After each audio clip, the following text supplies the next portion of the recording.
Hello, my name is Jason McKevitt and I'm a local historian here in Mullingar. I'm a teacher by profession and formerly Army Reservist. So as you can imagine, being standing here in Columb Barracks, Mullingar, it's a very special place for me. To give you the background of the barracks construction began on the barracks in around 1807 when the first tenders went out. And of course this site here in Mullingar is like a raised plateau, so it overlooks the town. And even though outside you may notice that there's a lot of houses around, it's hard to view it as a raised plateau. But when you come in from maybe the Athlone side, you will actually notice that the barracks is slightly raised above the town, and even if you stand at the Green Bridge you can see it's raised. In 1798, this very site, just before the barracks had been constructed in 1807 and 1810, this site here was an encampment for Lord Longford's militia who defended Mullingar from a United Irishman attack. Of course the barracks here, construction began in 1807 with the tenders, and it continued on gradually into about 1812, 1813.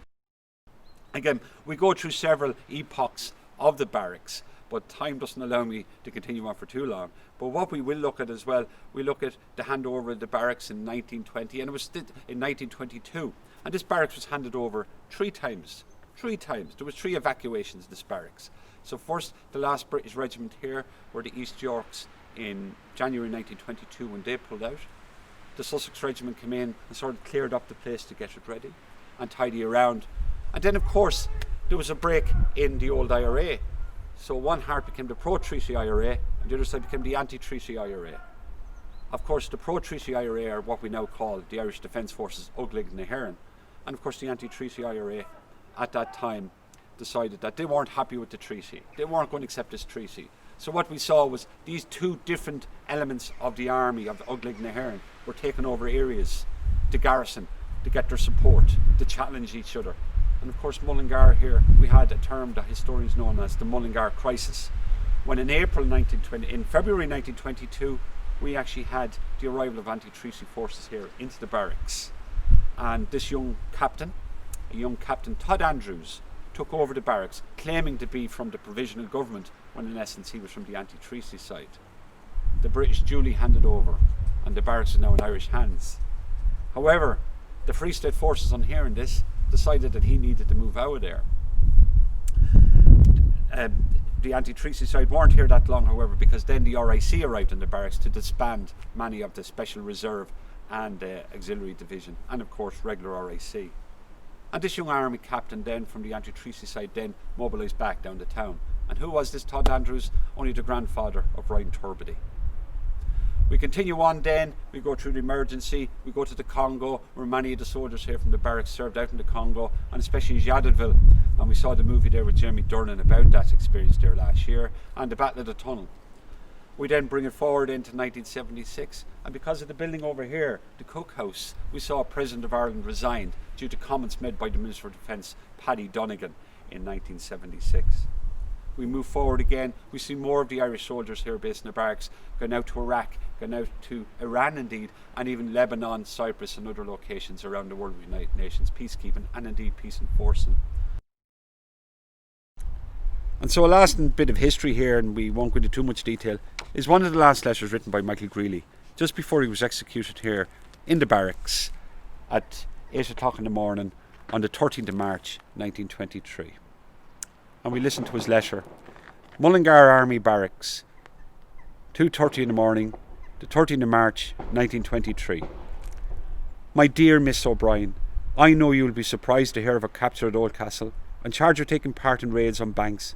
And we have been told about 2 hours ago we are to be shot at 8 o'clock this morning, myself and Luke. We have had Father Kelly here, and we have arranged to serve at our last Mass here, fully resigned to God's all-powerful will. But there was one thing, be rest assured. We will die like all true soldiers of the Republic, which must live on because great men have made it. So we die true to our oath, true to Ireland, and true to the dead. May God give the boy strength to carry through to realise the hopes of Pierce Connolly and poor Mellows, and the rest of our glorious dead. My reward for travelling to Dublin in 1916 and suffering unknown hardships since in prison and out in the hills is execution at the hands of my own countrymen. I am sending on my 4 things on to you, and my brother will call for them later, and when you can give them all if you don't wish to keep one for yourself. If Paddy comes out, remember me to him. I know he is true. Pray for me, and I'll pray for you when I go to heaven. Tell your mother and Josie also to pray for me. Goodbye in this world, from your dear friend, Michael Greeley. God save the Republic.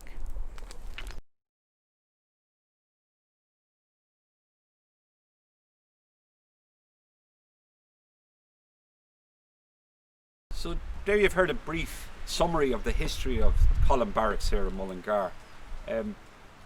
What's the future hold for this barracks? We don't know. All I can say is that with some of us here, we're going to fight its corner. It is huge history. What I actually spoke about there is just the tip of the tip of the tip of an iceberg of the historical potential of this barracks and of the story and of the voice of this barracks here. The barracks is now closed since 2012, and when we look at it, it's very sad to see grass overgrown everywhere in the place. When you can see 10 years ago, 8 years ago, this place was pristine. However, we do believe that the Department of Defence is now handing this barracks over to the LDA, the Land Development Agency, who are now planning to build houses out in the camp field. And I can assure you as a historian that that's going to be an issue in itself, because that was a former grenade range, a mortar range, and indeed in the First World War it was used as training area for trenches for people going out to the front. And again, we can hear some people still using the pistol range there at the moment in the background. There would have been a lot of that at the time when the army's here. So what's the future for the barracks? Let's hope it's positive. I know from my half and the half of other people, we hope to turn it into a living museum, Mullingar's very own Kilmainham. Thank you.